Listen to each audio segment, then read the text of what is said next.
All right, so we had this customer call us the other day that had a popping in the front end. So once we got it in here, we found a pretty common problem is the spring pins on the truck are wore completely out.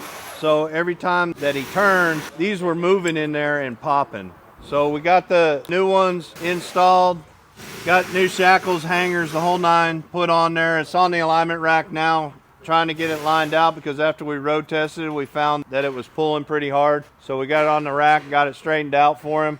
So if you guys are having problems with a popping noise when you're turning, give us a call, 972-921-4316, and we can get it quoted out what it's going to take to fix it.